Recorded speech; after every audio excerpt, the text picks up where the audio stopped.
Allez, il est 11 heures. Nous allons commencer. Bonjour à tous, effectivement. Je vais partager voilà, ma caméra. Donc,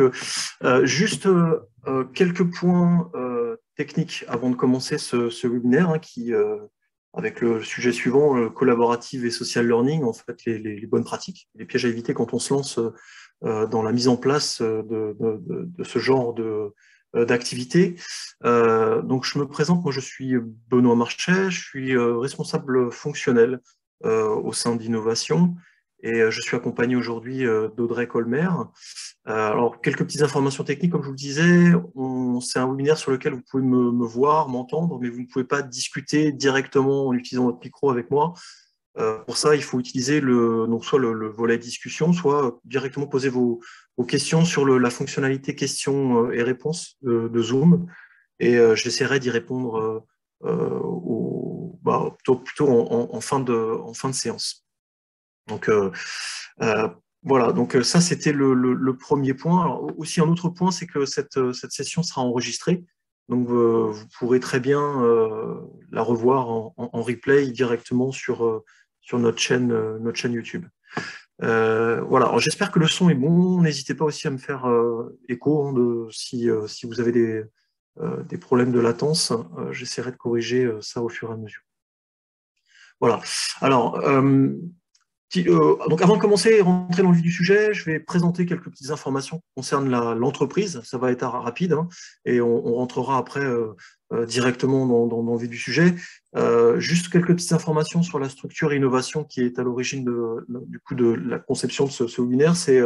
Donc on est une entreprise qui a été créée dans les années 2000.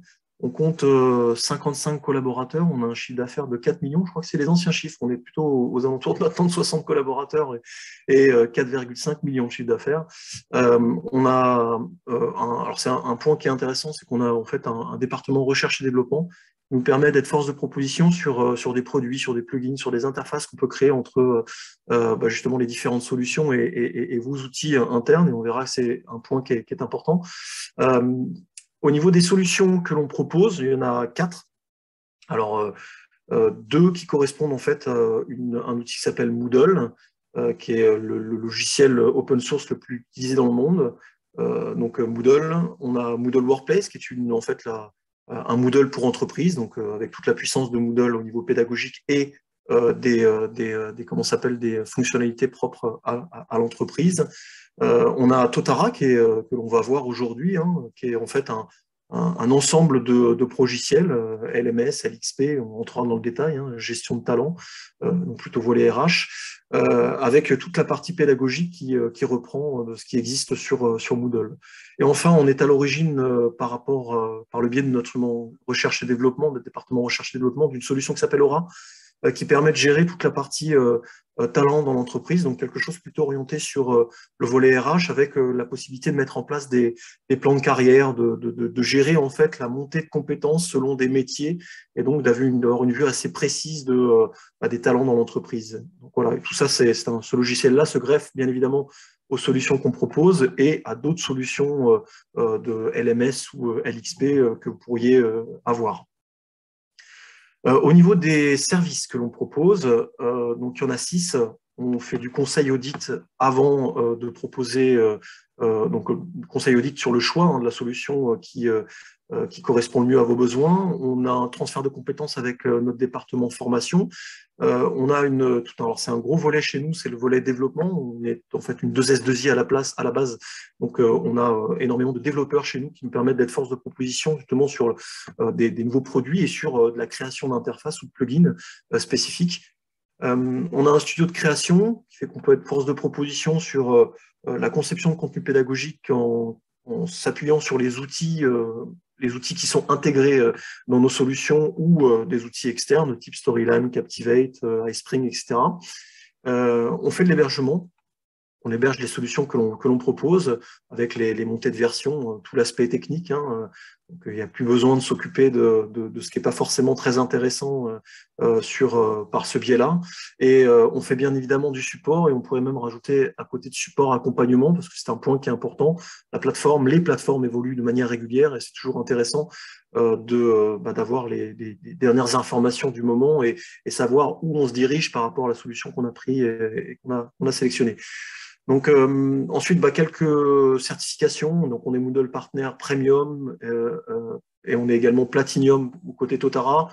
Donc c'est les niveaux les plus élevés au niveau du partenariat. On est bien évidemment on est ISO certifié ISO 27001. Donc la sécurité, que ce soit informatique ou la conservation des données par le biais du RGPD, on connaît. On est Microsoft Partner au niveau on est à l'origine d'un certain nombre de développements de plugins par rapport à ça, et on est certifié également UGAP. Voilà. Donc ça, c'était pour la partie entreprise, innovation. Et donc maintenant, on va rentrer dans le sujet. Ce qui nous intéresse aujourd'hui, c'est notamment le social learning et les questions qu'il faut se poser. Déjà, avant de se poser des questions par rapport au point de vigilance sur le social learning et le collaborative learning, ça va être déjà de définir, en fait, commencer par faire un état des lieux des tendances actuelles pour les priorités qui ont été mises en place par les experts formation RH. Donc là, on verra en fait la dernière étude du cabinet de février 2022. On verra les points qui sont importants sur justement ces tendances et également d'ailleurs les entrées et les sorties sur ces priorités. Ensuite, donc l'idée, ça va être aussi de voir d'avoir une vue assez globale des priorités, enfin des gros piliers, des gros points importants qui favorisent l'engagement. Et on verra qu'il y a une relation assez étroite avec justement ce que permet de faire la partie collaborative learning. On enchaînera du coup sur les avantages du LXP, donc Learning Experience Platform, qui touche de manière assez, qui correspond en fait à ce que l'on peut avoir sur la partie collaborative learning. Donc là, c'est les différents avantages que ça apporte. Et puis, on fera un état des lieux derrière des points de vigilance à l'utilisation de ce LXP et de cette notion de collaborative learning, avec toujours l'idée que voilà, c'est pas quelque chose qui peut être utilisé de manière unique. Et puis, au-delà justement des points de vigilance, j'essaierai d'expliquer au démarrage quelles sont les réflexions à avoir justement sur ce qu'il faut mettre en place et les questions qu'il faut se poser avant de se lancer sur cette partie collaborative learning. Je finirai par une démonstration d'un logiciel qui s'appelle Totara, et avec un logiciel qui englobe plusieurs fonctionnalités, et celle que l'on verra, c'est celle qui correspond justement au LXP avec Totara Engage, même si je parlerai quand même de certains points qui sont importants de voir encore une fois, quand on se lance sur la partie collaborative learning. Donc voilà, 5 points. Je vais commencer directement par l'étude de Donald Taylor, qui est toute récente, qui date de février de 2022. Vous pouvez la récupérer sur le web. Alors, il y a eu, juste pour préciser la compréhension de ce petit document, en gros, on a le pourcentage. Donc il y a énormément de réponses qui ont été importées. Donc on n'arrive pas forcément à 100% sur les 5 premières priorités. Donc le pourcentage et le niveau, déjà le ranking qu'avait cette priorité l'année précédente. Donc là, on est sur 2 ans pratiquement, sur 2 années consécutives. On est sur un niveau, au niveau 1, la nécessité au niveau des formateurs RH de faire du reskilling, du upskilling, donc qui est plutôt en fait de la requalification, de la montée en compétences sur des éléments qui ne correspondent pas forcément au métier qu'exerce le collaborateur. Donc ça vient principalement, c'est une montée en puissance qui a été observée par le biais de la pandémie et la montée en puissance du télétravail, et puis même sur des nouvelles technologies qui vont voir le jour, l'intelligence artificielle, l'écologie, etc. Tous ces éléments-là font qu'il y a cette nécessité de remettre en question, de remettre à plat les compétences à acquérir pour chaque collaborateur. Et donc, c'est une des priorités. Alors, ce n'est pas ce qui nous intéresse aujourd'hui, c'est plutôt les mouvements qui sont proposés et qui sont mis en avant sur les 2, 3 et 4e positions, qui sont directement en relation avec justement le collaborative learning. Donc on a en point 2, alors c'était déjà le cas l'année précédente, cette montée en puissance du collaborative learning et la personnalisation et le contenu adapté qui est également, enfin de manière indirecte, qui peut toucher en fait au LXP, le coaching mentoring également. Et vous voyez que là on a une montée en puissance qui est importante de cette partie-là. On était sur un niveau 6 et on passe au 4. Donc, et pareil pour la personnalisation et le contenu adapté. Et alors, pour ceux qui n'avaient pas vu en fait ces études précédentes en 2021, on était plutôt sur, et même en 2019, sur la notion d'intelligence artificielle, sur la notion de récupération de data et d'analyse de data. Et là, on a vraiment en fait une diminution de cette partie-là. Donc, le côté récupération d'informations et analyse de ce qui se passe sur une plateforme d'un point de vue du learning analytics a été un peu balayé, enfin en tout cas commence à être balayé progressivement au profit justement de toutes les interactions et à la transformation du manager qui va plutôt être justement dans la visibilité de ce qui se passe et sur donc du transfert du manager qui est plutôt sur la gestion de la performance, sur la notion du manager qui va être le coach sur la montée en compétence d'un collaborateur. Donc ces 3 éléments-là sont des éléments qui touchent indirectement ou directement à ce que peut proposer en fait un LXP. Donc cette étude, je vous invite à la regarder directement. Vous tapez Donald Taylor février 2022, vous allez tomber directement sur, on pourra d'ailleurs, je pense, vous fournir le lien sur le chat si ça vous intéresse.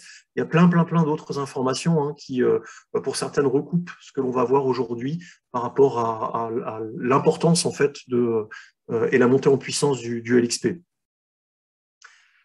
Alors, les 6 piliers qui favorisent l'engagement, ça c'est un point aussi qui est important parce que on a rien sans engagement. Et il ne suffit pas de mettre à disposition un contenu si ce contenu n'est pas pertinent, si ce contenu, si on ne favorise pas justement la découverte de ce contenu, si la possibilité d'y accéder est pas ergonomique et fluide, bah voilà, on a en fait une perte d'utilisateurs, de collaborateurs au fur et à mesure, une mauvaise appropriation de la plateforme par les collaborateurs et du coup un échec dans cette volonté d'engager au maximum les collaborateurs sur la formation. Donc les 6 piliers qui correspondent en fait qui favorisent l'engagement. Alors, on va voir qu'on peut très bien les traduire à la fois sur ce qui concerne le LMS et sur ce qui concerne le LXP, mais le premier, c'est bien évidemment favoriser la découverte. Cette nécessité de pas forcément être dans un niveau où on va finalement descendre le contenu pédagogique que doit avoir forcément un collaborateur par rapport au métier qu'il exerce, mais plutôt en fait lui donner le choix en mode libre d'analyser les éléments qui l'intéressent et qui ne sont pas forcément d'ailleurs en relation directe avec le métier qu'il exerce. Donc là, on va voir que ça peut se faire par le biais d'un catalogue suffisamment ergonomique pour favoriser cette notion de visibilité des contenus pédagogiques qui pourraient être intéressants de mettre en avant. On a cette notion de curation de contenu. Donc la curation de contenu, c'est cette possibilité qu'offre une plateforme pour chaque utilisateur de pousser un contenu pédagogique et de le regrouper sous forme de thématiques pour ne pas justement avoir à aller chercher sur des plateformes différentes les éléments qui sont pertinents à avoir. On a cette notion, et là je passe à la partie collaboration, quelque chose qui a été correspond à un manque, qui a été observé par le biais du télétravail et qui correspond à une nécessité dans l'échange. Donc c'est cette nécessité de proposer un outil qui permette entre collaborateurs d'échanger sur des thématiques qui sont communes ou des thématiques qui sont complètement différentes, qui rejoignent d'ailleurs la favorisation de la découverte. Ce sont un autre pilier, ça va être l'intégration, c'est faire en sorte que la plateforme qui est mise à disposition soit mise à disposition dans une un environnement, un écosystème propre à l'entreprise et qu'il n'y ait pas finalement de barrière à la possibilité d'un collaborateur de passer d'un outil à un autre. On verra cette nécessité d'avoir des outils qui interagissent entre eux, bien évidemment, pour pousser des informations de manière dynamique et qui ne nécessitent pas d'avoir 10 mots de passe pour accéder aux 10 outils. Cette nécessité, cette possibilité d'intégrer directement les contenus d'ailleurs et la formation quelle qu'elle soit, hein, LXP ou LMS, de manière intégrée dans l'écosystème de l'entreprise. Cette notion de reconnaissance cette notion de reconnaissance sur la montée en compétences, cette notion de reconnaissance en ce qui concerne le collaborative learning, cette notion de reconnaissance sur la capacité du collaborateur à pousser du contenu pédagogique, un contenu pédagogique pertinent en relation avec l'expertise qu'il maîtrise.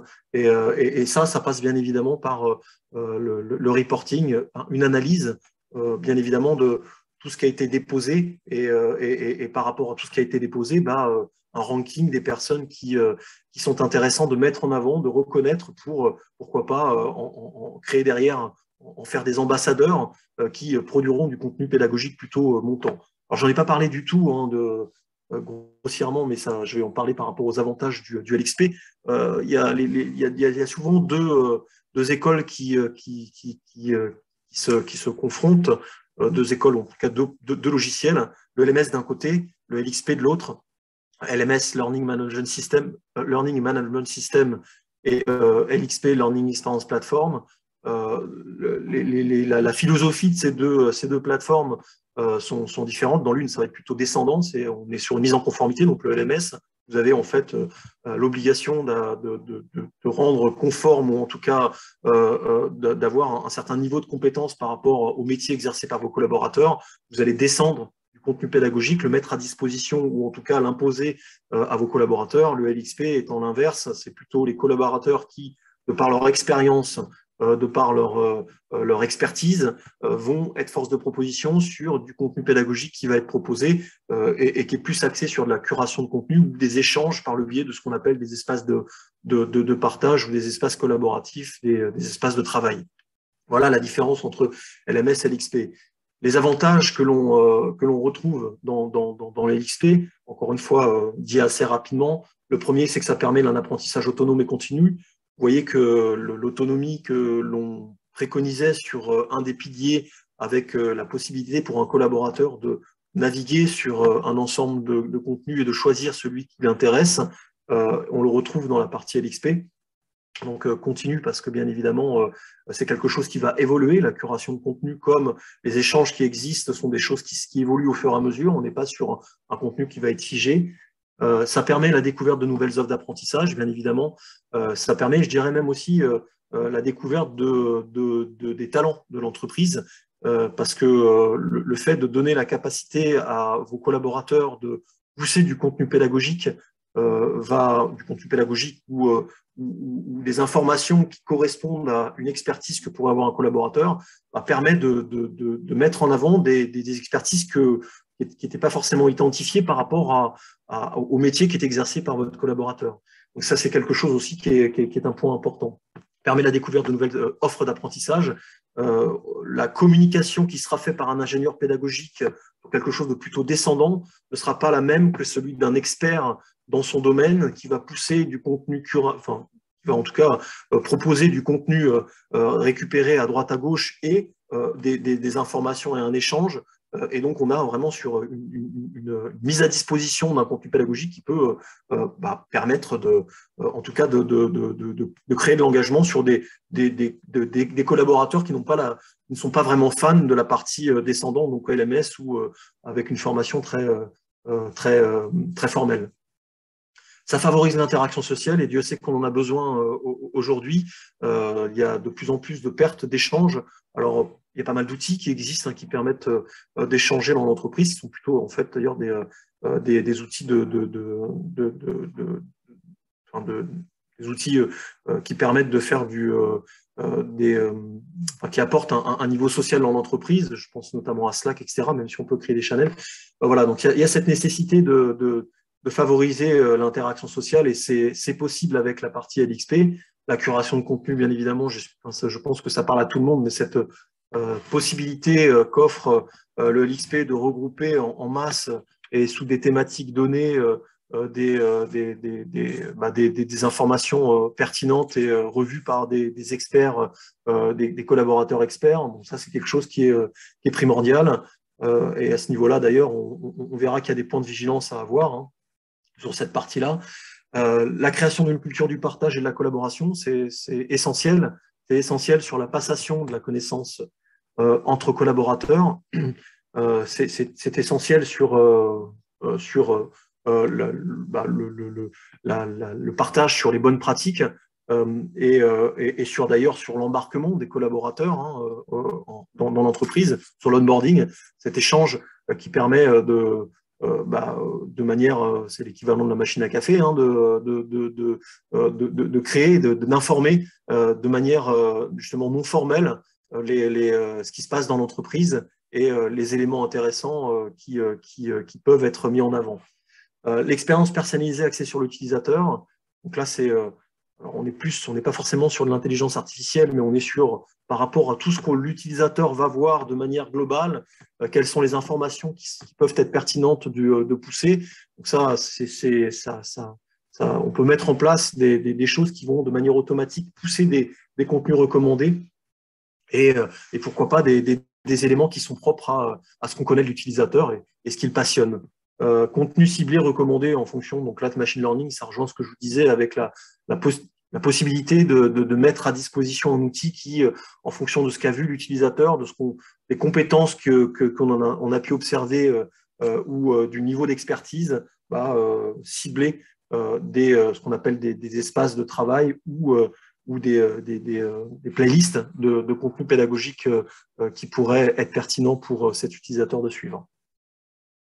Alors, une fois qu'on a dit ça, on n'a pas tout dit parce que il y a le revers de la médaille, parce qu'en lisant ce que je vous ai montré avant, et si on met en adéquation les piliers qui favorisent l'engagement et les comment s'appelle ce que je vous ai montré juste avant, les avantages du collaborative learning, on aurait tendance à dire finalement ça suffit à soi-même d'avoir uniquement en fait une plateforme LXP.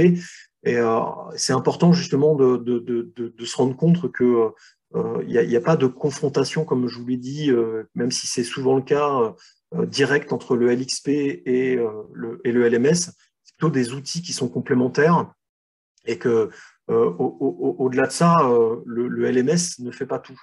Donc il y a, encore une fois, et je tiens à le préciser, on est plus sur de plus en plus sur un écosystème d'outils spécialisés qui sont en capacité en fait d'interagir entre eux. Et le LXP est un des outils qui répond à certaines problématiques, mais pas à toutes. Et notamment si je refais un focus sur le LMS et cette nécessité pour une entreprise de se mettre en conformité, le LXP ne le permettra pas. Donc on a besoin en fait de mettre à disposition un contenu de formation qui sera formalisé, qui dépendra en fait d'objectifs qui sont propres à l'entreprise et même d'ordre légal, pourquoi pas. Donc, et ça, le LXP ne le permet pas, c'est le LMS qui le permet, et puis c'est d'autres éléments qui permettent la gamification, la notion de TMS pour savoir tout ce qui se passe derrière, la notion d'analyse, etc. Alors, ça, c'est vraiment déjà pour vous alerter sur le fait que de partir uniquement sur un LXP, ce n'est pas forcément une bonne chose.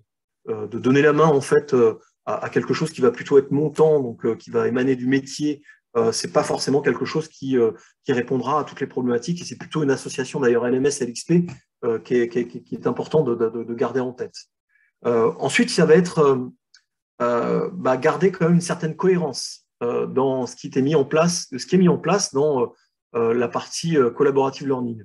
Quand on imagine le LXP au premier abord, on a tendance à dire que on va laisser nos collaborateurs pousser du contenu, puis on va essayer de détecter forcément ceux qui sont force de proposition et qui finalement ont un bon retour. Ce n'est pas forcément une bonne pratique. C'est-à-dire qu'il y a quand même cette nécessité de garder la maîtrise de ce qui va être poussé. Ça passe par justement laisser vos principes vous guider. Dans l'idée, il faut comprendre que il faut pas forcément, il faut aiguiller les collaborateurs sur ce qu'ils ont la possibilité de mettre en place et ce qui n'est pas de l'ordre de ce qui doit se mettre en place dans l'entreprise. Et donc là, quand je parle des principes, c'est les principes de l'entreprise. Donc il y a des choses qui doivent être, et on va voir par le biais peut-être de la démonstration d'Autotara, il y a des choses qui doivent être réfléchies en amont quand on se lance dans un LXP. C'est ça passe grossièrement par notamment le choix des thématiques qui doivent être abordées quand on se lance sur le collaborative learning. On ne peut pas forcément parler de tout quand on est dans le milieu de l'entreprise et il y a du coup cette nécessité quand même de compartimenter, ça c'est une chose, mais en tout cas aiguiller sur les thématiques qui sont importantes et qui correspondent en fait au fil directeur qui va être suivi sur le collaborative learning au regard des principes qui animent l'entreprise. Voilà. On a cette notion aussi de less is more. Donc l'idée c'est pas de faire en sorte encore une fois d'avoir trop d'informations, parce que trop d'informations tue l'information. Donc encore une fois il y a un travail et donc une mise en place d'une équipe pour une équipe qui va être basée bien évidemment sur des formateurs, sur des administrateurs du LXP, mais également sur des personnes qu'on aura identifiées. Donc la mise en place de personnes qui vont essayer d'épurer un maximum ce qui est mis en place pour éviter d'avoir des doublons, éviter de prendre en fait, déjà d'avoir un contenu qui est pertinent et efficace. Donc pertinent et efficace, ça veut dire dans le fond avoir quelque chose qui répond à une expertise et dans la forme qu'il n'y ait pas 2 heures de vidéo pour comprendre la thématique qui est embarquée. Donc, il y a cette notion en fait de modération indirecte, en tout cas asynchrone de ce qui est proposé et une visualisation régulière des cours et des éléments qui vont être proposés. Donc ça, c'est un point de vigilance, c'est qu'il faut comprendre que quand on est sur la logique d'un LMS, on est plutôt sur quelque chose qui est descendant. Quand on est sur la logique d'un LXP, là, ça peut être rapidement la foire à l'empoigne et il faut un peu coacher tout ça. Alors, vous le réduisez le champ des possibles en mettant par vos principes des thématiques, mais il y a toujours un travail et c'est un travail qui prendra du temps. Il ne faut pas croire que ça va tourner tout seul. C'est un travail qui prendra du temps. C'est cette notion de attention, il faut s'entourer de personnes qui vont pouvoir aller modifier, supprimer des éléments qui sont en doublon ou qui ne sont pas pertinents par rapport à encore une fois, ce ratio qu'on cherche à avoir entre la pertinence et l'efficacité. Favoriser les plateformes ouvertes. Alors quand j'ai dit ça, j'en ai déjà parlé avec cette notion d'écosystème, mais c'est d'une telle évidence qu'on a souvent tendance à l'oublier. Il faut comprendre que tout ça se fait dans le flot du travail et que un utilisateur qui est embarqué sur un parcours il y a une étude qui montrait qu'un utilisateur dans le milieu du travail à 7 minutes maximum d'attention sur un sujet donné, avant d'être dérangé dans un appel, dans quelque chose à rendre, dans le manager qui le sollicite ou un collègue qui le sollicite en quelque chose. 7 minutes, c'est très très court. Donc il y a la favorisation, il faut favoriser bien évidemment un type de format de contenu qui est plutôt un format court. Donc là, la curation de contenu et les échanges peuvent y répondre. Mais il y a cette notion aussi de je suis sur un travail, j'ai juste à cliquer sur un bouton pour rentrer dans l'écosystème qui correspond à le social learning que je vais retrouver ou le LMS que je vais retrouver. Donc là, il y a vraiment cette possibilité pour que la plateforme soit suffisamment ouverte pour s'intégrer directement dans l'écosystème d'outils ou même s'intégrer dans des outils. Et là, on va voir d'ailleurs que, notamment pour Totara, il y a le cas pratique sur la partie LXP, donc Totara Engage, c'est qu'on peut l'intégrer directement sur une solution qui est souvent utilisée, qui est la solution Teams, et auquel cas, vous voyez, dans Teams, on a directement un onglet supplémentaire qui permet à un collaborateur d'un simple clic de rentrer dans son espace de formation formelle avec la partie LMS et de formation plutôt échange collaboratif, curation de contenu avec la partie LXP.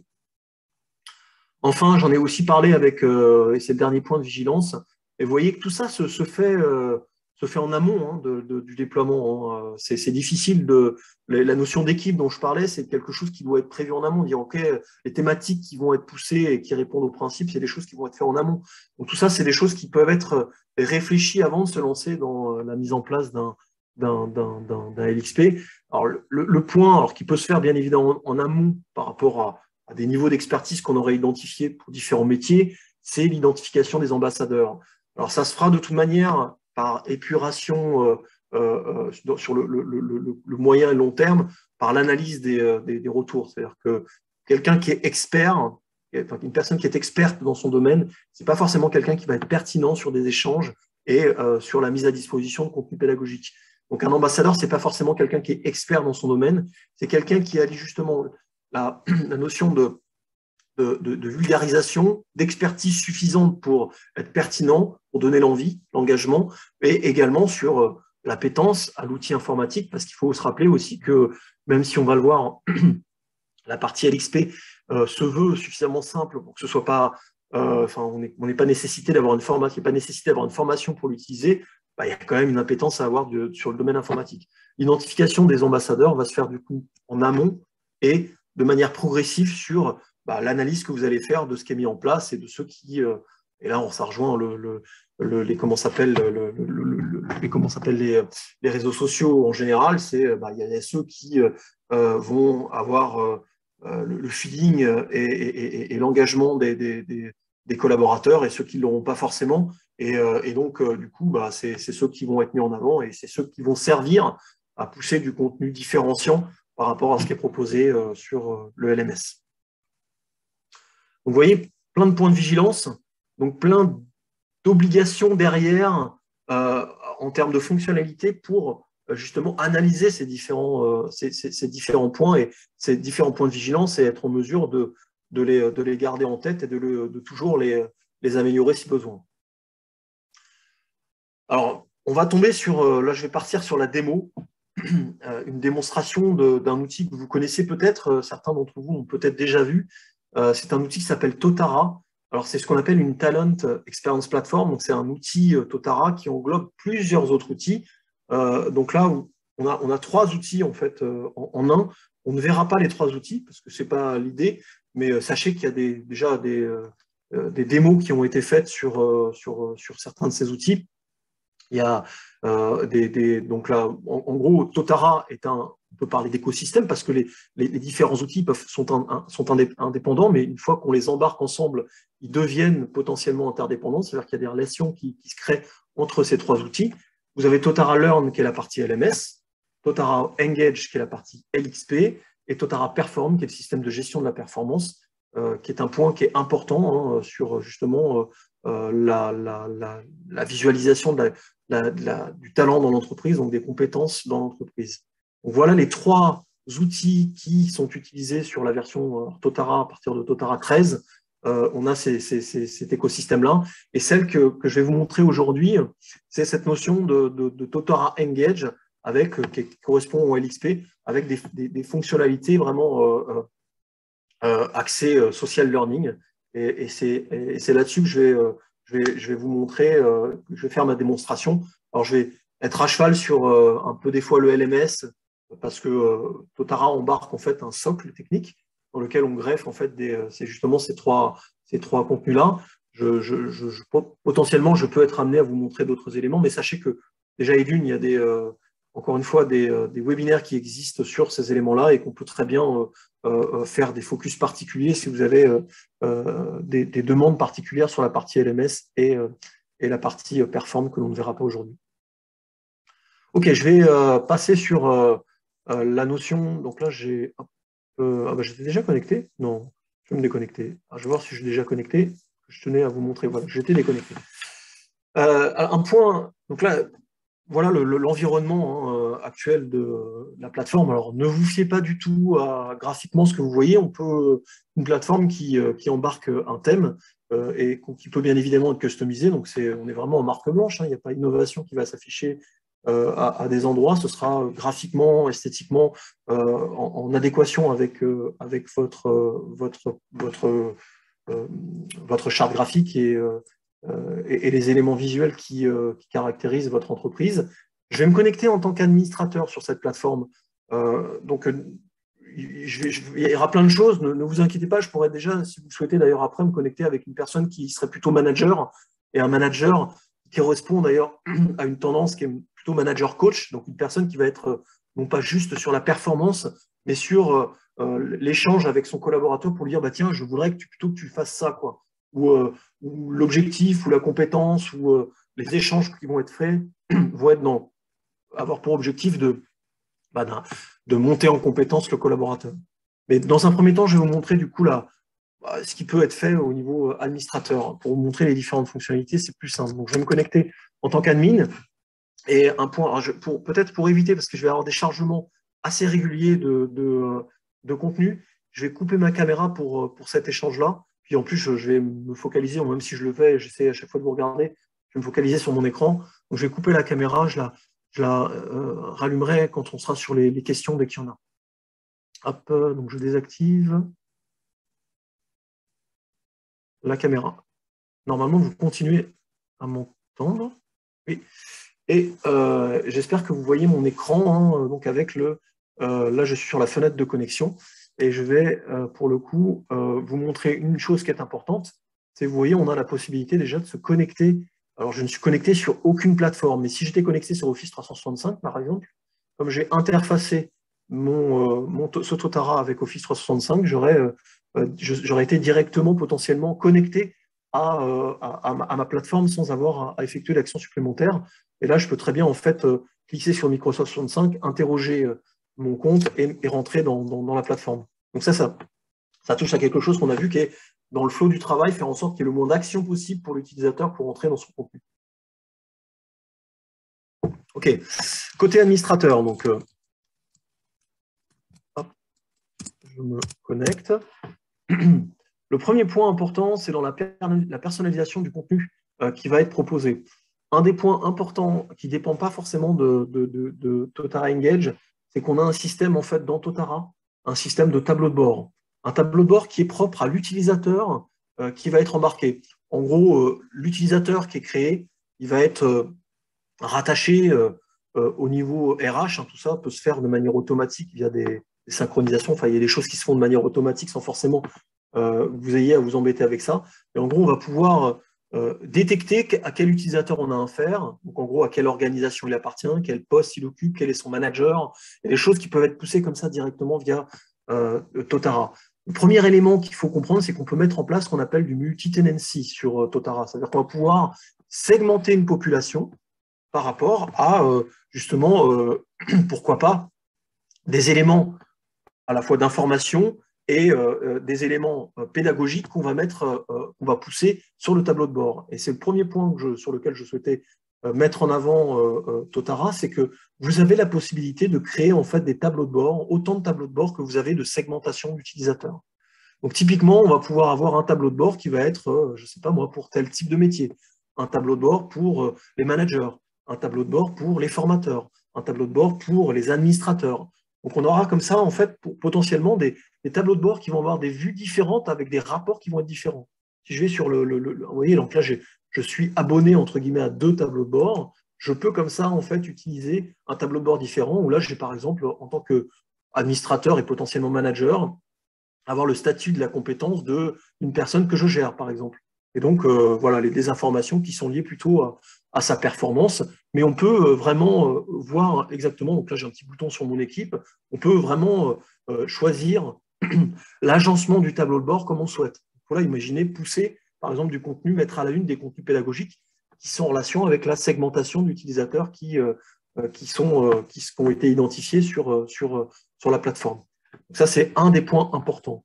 L'autre point important, qui dépend pour le coup directement de la solution Totara Engage dont je parle, c'est un volet qui est recommandé pour vous. Alors, vous voyez que le consulter récemment et le recommander pour vous. Le recommander pour vous, c'est par rapport aux interconnexions qui existent entre les ressources, on va voir en tout cas tous les éléments, la curation de contenu, les espaces de travail, les cours, il y a tous ces éléments-là, entre guillemets, peuvent s'interconnecter en mettant des tags, en mettant des thématiques, en mettant des visualisations qui sont typiquement une analyse qui va dire tel utilisateur a vu les outils indispensables, mais il a aussi vu de manière assez directe tel ou tel élément. Il y a une logique derrière, quelque chose qui est mis en place, qu'on peut d'ailleurs modifier si on le souhaite, mais une logique, une sorte d'intelligence artificielle qui va pouvoir pousser des tendances ou des recommandations par rapport à justement à ce qu'a vu un utilisateur.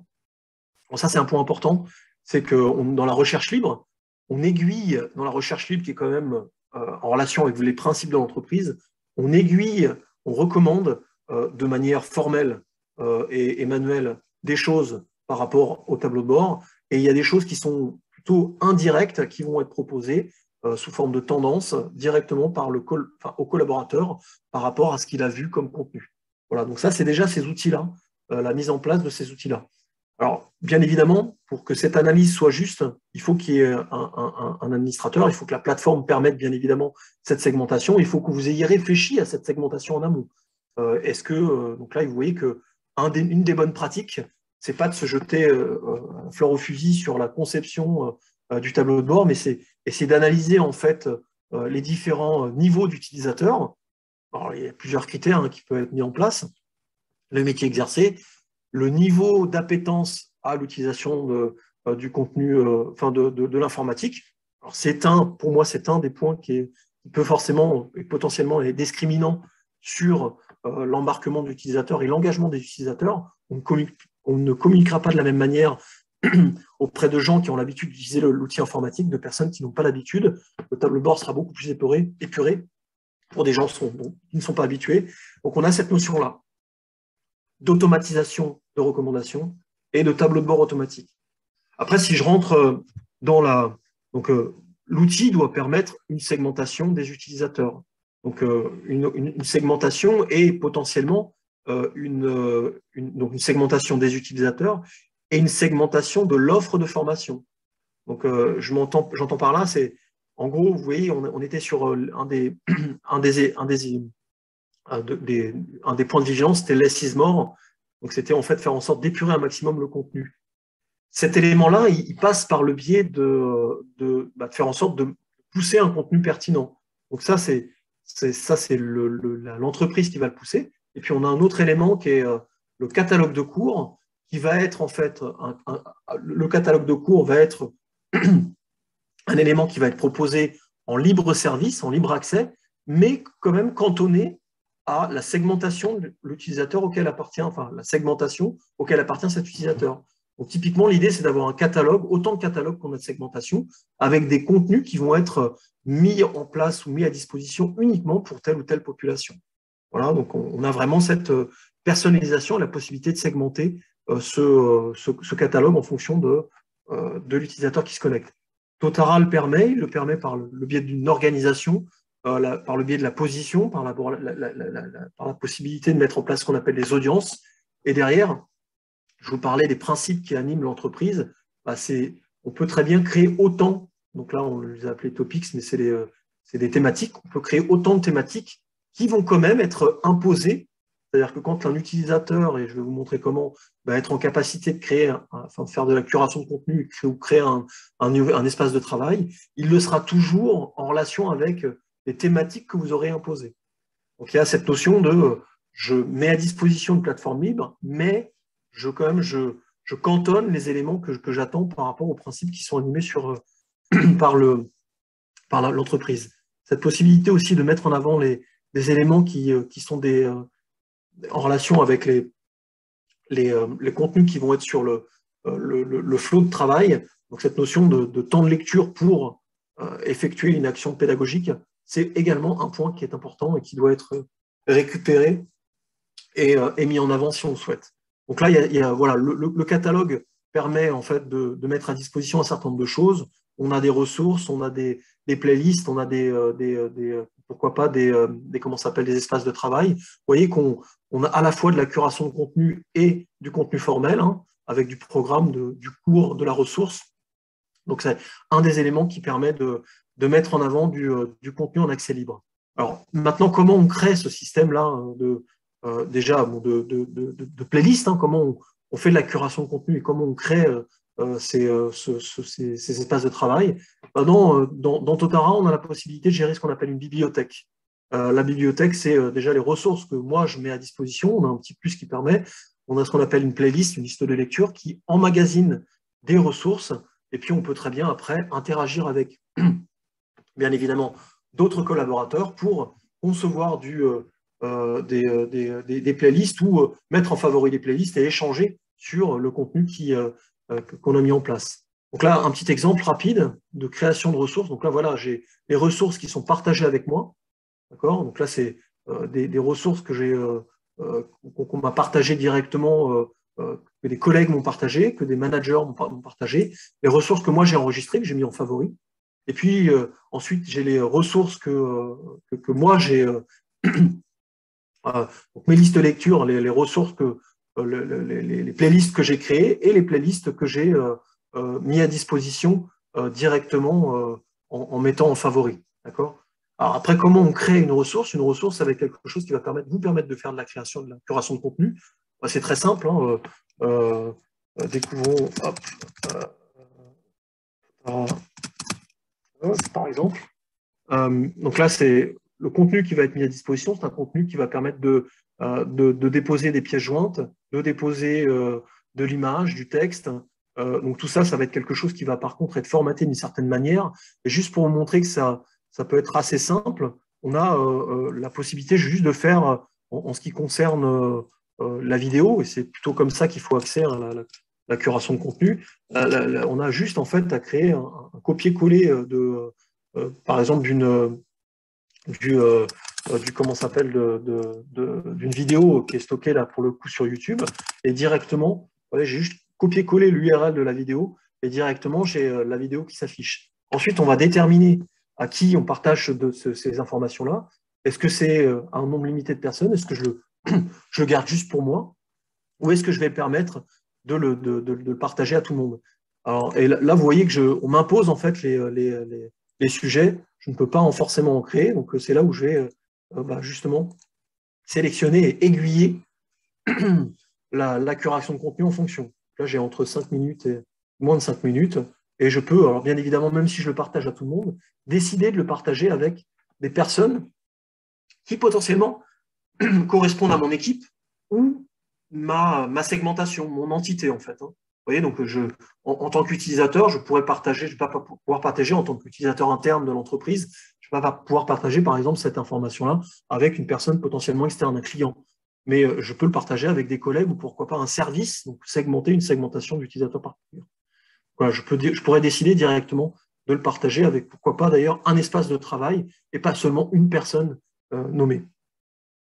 Donc là, je ne vais pas continuer à créer. Une fois qu'on a créé en fait des ressources, on a tout un échange qui se produit en derrière avec la possibilité de liker, la possibilité de commenter, la possibilité de le partager, la possibilité, vous voyez, quand je crée une ressource, d'avoir, pas une très bonne ressource, je peux aller sur celle-ci, la possibilité de voir des commentaires, de faire en sorte que chaque collaborateur qui a accès à cette ressource puisse commenter, donc de créer en fait une émulation directe par le biais de ce système-là.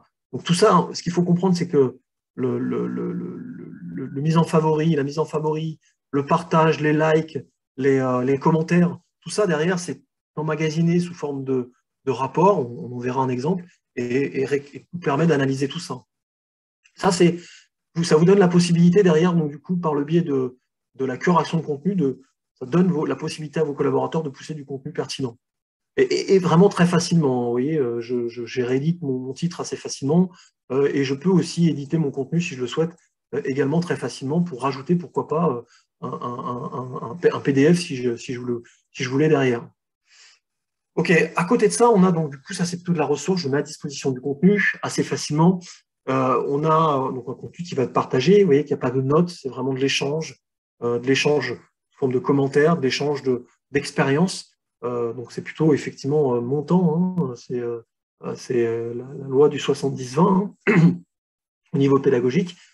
Et à côté de ça, on a la notion de collaboration, où là, on va plutôt en fait, dans un premier temps, rechercher des espaces de travail.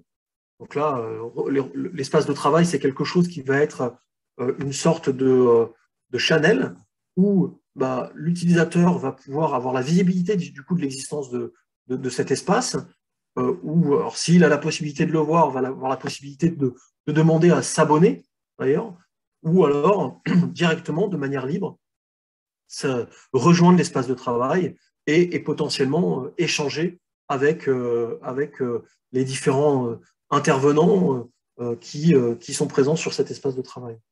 Donc, à quoi correspond un espace de travail? Là, je n'ai pas grand-chose. Je vais aller sur maîtriser l'e-learning. J'espère que j'ai quelque chose. Donc, vous voyez, c'est tout simplement un échange sur une discussion, un flot de discussion. Derrière, on a la bibliothèque avec potentiellement les différentes ressources et playlists que je vais retrouver, qui sont en lien avec la thématique abordée, et les membres qui sont en rapport avec cet espace de travail. Je peux très bien créer, alors tout ça est, bien évidemment peut être géré au niveau des rôles, hein.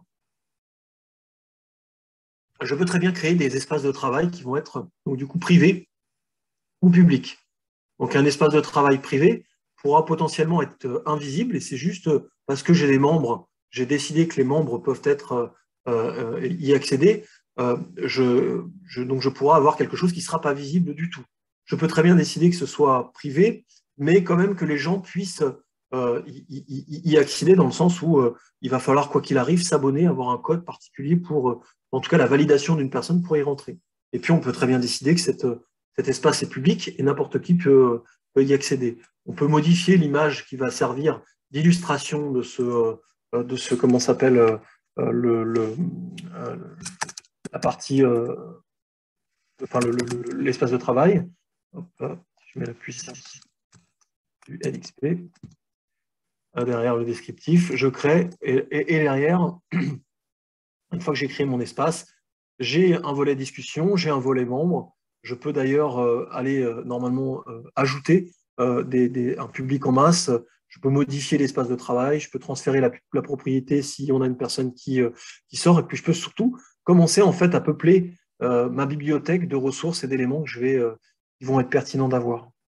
Voilà, on a cette notion du coup d'espace de travail qui, on le rappelle, donc le but de l'espace de travail, c'est de créer de l'échange. Et donc, vous imaginez bien qu'on peut très bien avoir des espaces de travail qui vont être proposés sur du long terme et des espaces de travail qui vont être éphémères par rapport à un projet qui existe où on a besoin d'avoir un échange assez rapide avec un partage de données, de la curation de contenu, pourquoi pas des choix d'utilisateurs qui seraient pertinents d'avoir ponctuellement sur cet espace de travail au vu du projet et de l'expertise dont on a besoin. Vous voyez qu'on a en fait cette possibilité de créer une émulation qui est dynamique et ce cercle vertueux de l'échange et de la collaboration qui peut exister avec ce que propose le LXP. Alors, le nerf de la guerre derrière, c'est quand même, et je finirai par ce point-là, donc l'outil, bien évidemment, c'est qu'ils permettent de, assez facilement, sans connaissance informatique, pousser du contenu, échanger, partager, modérer. Et c'est un des points qui est important d'avoir. Si je me connectais avec un utilisateur lambda ou quelqu'un qui n'a pas le rôle d'administrateur, j'aurai un petit bouton qui me permet de signaler déjà le contenu qui est un contenu inapproprié, hein, inapproprié par la forme, inapproprié par la pertinence du fond. Voilà, donc il y a cette notion, je vous l'ai dit, de modération, et il y a cette notion aussi d'analyse de ce qui se passe sur la plateforme pour derrière proposer le choix d'ambassadeurs. Et ça passe par le biais d'un outil qui existe dans Totara, qui est le rapport. Et la Totara est très bien fait, même si les rapports restent des rapports qui sont plutôt orientés tableau, même si on peut faire des graphes si on le souhaite, hein. On a la possibilité, vous voyez, sur les rapports, par exemple, sur l'engagement, la possibilité d'avoir préformaté des rapports qui vont permettre de savoir ce qui se passe au niveau, de manière globale, de l'engagement des utilisateurs, après au niveau des playlists, donc des listes de lecture, l'engagement au niveau des espaces de travail et l'engagement au niveau des ressources. Alors, si je vais par exemple sur l'engagement, si j'ouvre l'engagement des utilisateurs, créer et consulter, donc je vais créer le rapport et consulter les informations que j'y retrouve. Donc là, vous voyez, j'ai de manière globale tous les utilisateurs avec les ressources qui ont été créées, les ressources publiques créées, les ressources privées, les ressources restreintes, les commentaires qui ont été apportés sous d'autres contributions, la liste de lecture créée qui a été, les espaces de partage sur lesquels sont partagés ces éléments, les espaces de travail possédés. Donc tous ces éléments-là, analysés bout à bout, permettent de déterminer finalement les ambassadeurs et les collaborateurs qui sont pertinents. Alors là, je n'ai pas la thématique, parce que j'ai pas c'est plutôt de manière globale, sans forcément analyser la forme, mais je peux la retrouver par le biais d'un excusez-moi, d'un rapport, de la création d'un rapport, par exemple, sur les ressources. Où là, plutôt que d'avoir juste de manière globale ce qui se passe sur l'engagement, avoir l'engagement sur les ressources ou sur les espaces de travail. Et là, si je clique sur créer et consulter le rapport, ah oui, je vais avoir les sujets en plus. Donc, je vais pouvoir avoir afficher des tris. Hein. Je peux, vous voyez, très bien afficher les éléments qui m'intéressent sur les colonnes. Et je peux surtout, vous voyez, tous ces rapports-là. Donc là, j'ai les ressources, j'ai encore une fois la liste de lecture, j'ai la visibilité, j'ai les sujets, j'ai les échanges, les likes. Je peux très bien, si je le veux, continuer à modifier ce rapport-là et mettre en place, rajouter des colonnes supplémentaires qui vont me permettre d'avoir, par exemple, l'organisation auquel appartient, par exemple, l'utilisateur. Ça va être son niveau hiérarchique. Donc tout ça, c'est des choses qu'on va retrouver dans les rapports qui vont permettre d'affiner l'analyse pour permettre derrière, pourquoi pas, d'aiguiller, enfin en tout cas d'être en mesure d'identifier les ambassadeurs par thématique, par secteur, par segmentation qui aura été détectée. On a la possibilité de concevoir un contenu graphique, hein, c'est-à-dire que je peux transformer un simple tableau en colonne, en barre horizontale, en secteur, en nuage, donc comment s'appelle, en graphe araignée, etc., etc. Totara embarque en fait toute une framework qui permet de gérer cet aspect visuel. On a aussi l'aspect dynamique, c'est-à-dire qu'on peut très bien, en tant que manager, avoir la vue des contributions de mon équipe, par exemple. Voilà, il y a ce côté-là, et je vais finir sur le dernier point, après je répondrai aux questions s'il y en a, c'est que je vous parlais de modération, il y a cet aspect-là quand même. Donc là, il y a la possibilité d'un rapport qui permet de gérer le contenu inapproprié, et donc on peut bien évidemment faire un focus sur les alertes qui ont été poussées pour, de manière régulière, aller épurer le contenu qui est considéré comme inapproprié. On peut bien évidemment après se servir de ce système-là pour épurer le contenu qui serait inapproprié, encore une fois, soit par la forme, soit par le fond. Voilà. J'ai essayé de faire une vue assez dense sur le temps qui est imparti sur la solution Totara Engage, excusez-moi. Sachez qu'il existe d'autres choses, hein, qui existent Totara Engage, le LLMS, des contenus que je n'ai pas le temps de vous montrer, mais qui sont importants de voir. Je finirai par deux choses. Je vais rester sur ce slide, je vais répondre aux questions si vous en avez. Et puis je parlerai après des webinaires à venir et des événements à venir. Alors, deux questions de ce que je comprends. Les LMS comme Moodle permettent-elles... Excusez-moi, je vais prendre ma voix qui commence à baisser. Alors, les LMS comme Moodle permettent d'utiliser l'adaptive learning. La curation et l'adaptive learning permettent-ils relativement de diffuser les ressources appropriées aux utilisateurs? Alors, l'adaptive learning, on ne l'a pas au niveau global, on a plutôt, alors, de manière indirecte, on l'a avec Moodle. Hein, c'est-à-dire que c'est souvent assez complexe à faire l'adaptive learning avec Moodle. Ça n'existe pas encore. Ça tend à le devenir avec une solution qui s'appelle Moodle Workplace. La curation de contenu n'existe pas du tout pour l'instant sur Moodle. On a des outils qui existent, notamment un développement qui s'apparente un peu à un Trello, qui permet au sein d'un cours, à l'intérieur d'un cours, de mettre à disposition des contenus de ce type. La partie, donc ça c'est plutôt la curation de contenu, la partie LXP, elle est franchement manquante au niveau de Moodle. Et elle va pouvoir être créée de manière informelle en essayant, enfin avec les forums, etc., en essayant de globaliser certaines choses, mais dans le rendu, on est quand même sur quelque chose qui n'est pas hyper user-friendly et qui, en tout cas, à mon sens, hein, après on peut se satisfaire de ce qui existe, qui ne répond pas parfaitement à ce qui est attendu quand on se lance sur un LXP digne de ce nom. Voilà. Le LXP me paraît plus tourné vers l'entreprise et collaborateurs. Trouvez-vous pertinent l'LXP avec des étudiants? Alors, oui et non. C'est-à-dire que, sans le vouloir, sur un autre type, exploité d'une autre manière, on a quand même toujours cette notion de LXP, c'est-à-dire que le travail en groupe, le forum d'échange, d'une certaine manière, le portfolio, sont des éléments qui permettent de créer de l'interaction qui n'est pas dépendant directement de ce qu'impose le LMS, c'est-à-dire quelque chose de plutôt descendant. C'est-à-dire que côté étudiant, et je pense qu'on a pas mal de frustration de la part de l'étudiant, le côté étudiant, c'est souvent en fait descendant, ce qui est logique. On a un contenu pour l'étudiant, ça doit être suivi, et on n'a pas cet aspect social learning qui essaye d'être récupéré par le biais d'outils, encore une fois, le forum, etc., le portfolio, et qui manque parfois. Vous dire que ce n'est pas forcément pertinent, j'en serais pas 100% persuadé. J'en veux pour preuve une chose, c'est que de manière générale, ce qui est observé, par le biais des...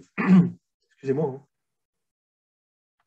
par le biais des LMS, c'est qu'on greffe souvent des outils qui sont externes à la plateforme. Typiquement, combien de fois j'ai entendu oh bah là, il n'y a pas besoin du forum, les étudiants, ils échangent avec un WhatsApp. Donc là, typiquement, vous voyez, rien que cette phrase-là, c'est qu'il y a ce besoin quand même de mettre à disposition un espace d'échange qui n'est pas forcément modéré 100% par le biais du LMS.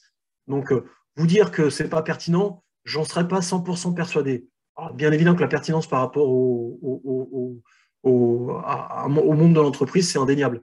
Par rapport aux étudiants, franchement, je pense qu'il y aurait quelque chose à jouer par rapport à ce point-là. Alors, je ne sais pas si j'ai répondu parfaitement à votre... J'ai plutôt émis une hypothèse que répondu vraiment de manière ferme et définitive, mais j'en suis pas persuadé.